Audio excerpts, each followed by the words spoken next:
This is Mission Control Houston. We're going to be going down to the NEEMO 16 mission, which is kicked off and is going to be going on for the next 2 weeks. Yesterday we were joined by Stan Love. Today we are lucky to be joined by Mike Gernhardt, who's the principal investigator for NEEMO 16. So Mike, thank you so much for joining us. Let's talk about what's going on today down there off the coast of Florida. Okay, so what we're trying to do is jump out into the future, 15 years, and understand what it's like at the nuts and bolts level to work on an asteroid. And so we've got three aspects of this mission. One was a robotic precursor that we did months ago to document the remote sensing of the coral reef in the area of the Aquarius habitat. The second element of that is that we're diving with these deep worker submersibles that are highly maneuverable, single-piloted submersibles that are the analog of the space exploration vehicle that we're developing under the AES program. And then the third aspect is the saturation crew, who are saturated in the Aquarius habitat, and they're out investigating different methods of restraint, translation, and different sampling techniques for what it would be like to actually work on an asteroid.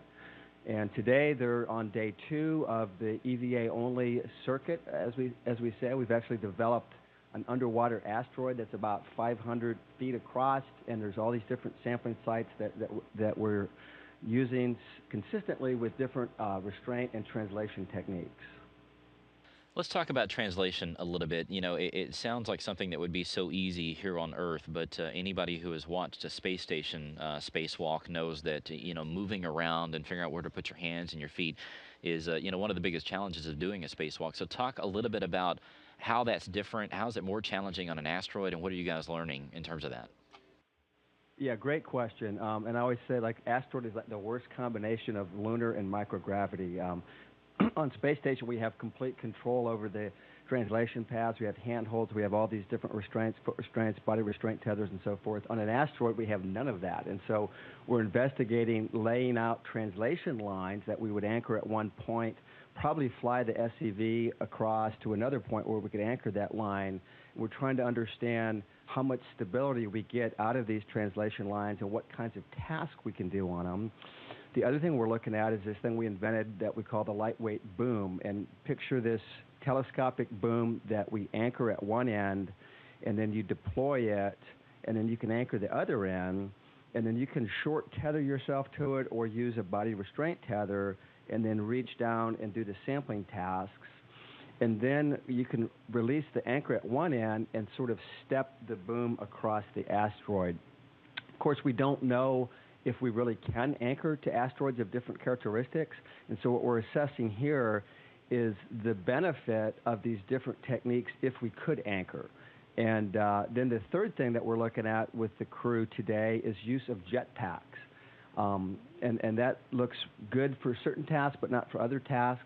Later in the mission, we're going to bring the submersibles up and work with the crew, and they'll actually be in foot restraints on the end of an astronaut positioning arm on these submersibles that are the equivalent of the SEV, and then we'll repeat the same circuit with those techniques, and we're collecting all these metrics to understand what the best combination of restraint and translation systems, crew size and distribution, all those kinds of things that will inform a more optimal and cost-effective development of the hardware when we actually go to an asteroid or a moon of Mars. So you said the word jetpack, so I have to ask about that. Are we talking about looking at something like what Bruce McCandless used back during that famous shuttle picture? Is it sort of like that or what? Yeah, so it's quite a bit, will be quite a bit different than the safer jetpacks that we have on space station. We'll have a lot more delta V. It will be sort of a nominal thing versus a contingency thing.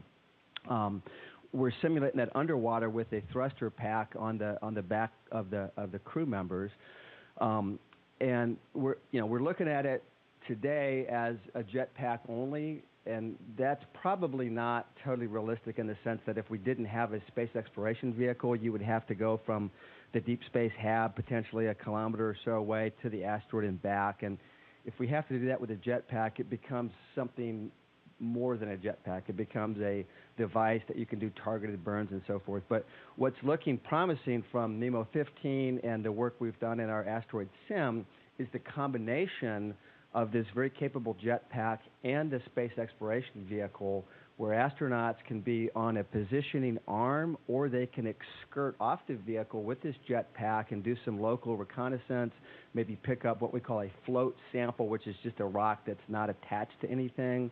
And then when we have to do the more detailed, hammer chip samples or deploy seismic devices or drills and so forth, the SEV would then come in and the crew members would get in the astronaut positioning arm and do the more fine task, much the same way we do on station with the SS RMS.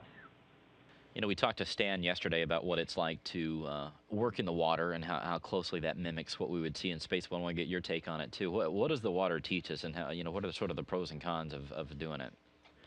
Yeah, and there are pros and cons. The good thing about water is we can be neutrally buoyant. We do have the viscosity and the drag of water, which becomes more of a factor the faster you go. So on these very slow, methodical, close-in tasks, it's actually a pretty good simulation. And as we know from the neutral buoyancy lab training that we do, it's about as good a integrated choreography simulated environment as we can get, but it's not the only environment. So we actually have within our analog program another simulation of an asteroid where we've integrated that with the virtual reality lab and the jet packs so that we have the proper dynamics of microgravity.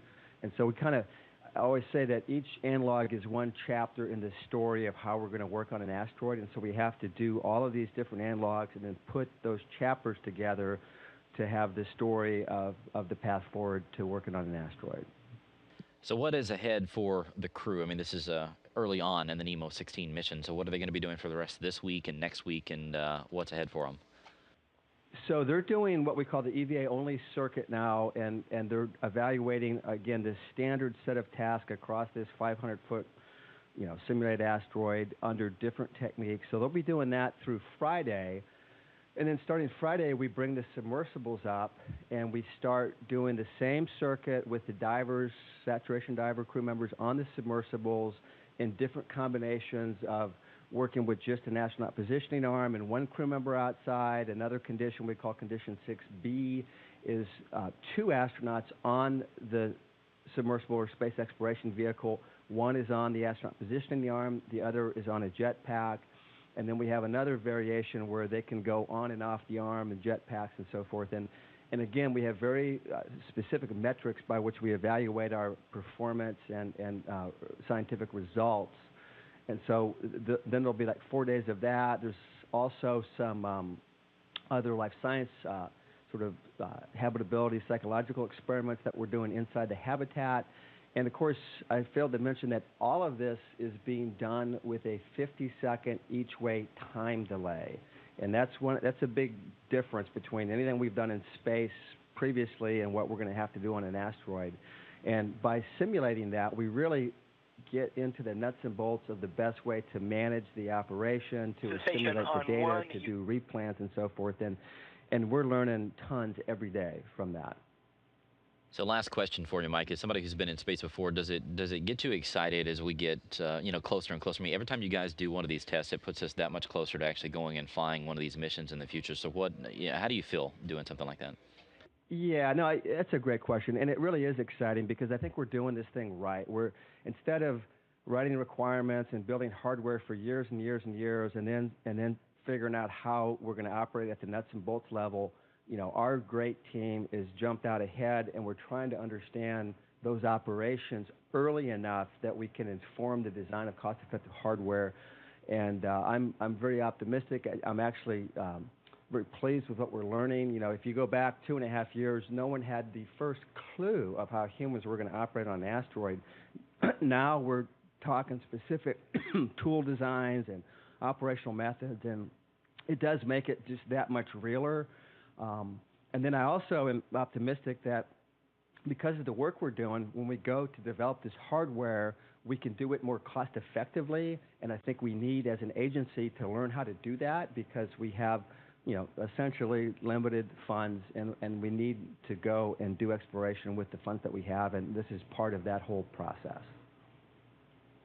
Well, Mike Gernhardt, we want to thank you for joining us. It's exciting stuff you guys are doing down there. We're going to keep watching how the team is operating over the next several days down there off the coast of Florida. Of course, if you would like to follow along with the NEEMO 16 mission or check out some of the webcams that are currently broadcasting from the bottom of the ocean floor, just log on to www.nasa.gov/NEEMO. Once again, www.nasa.gov/NEEMO.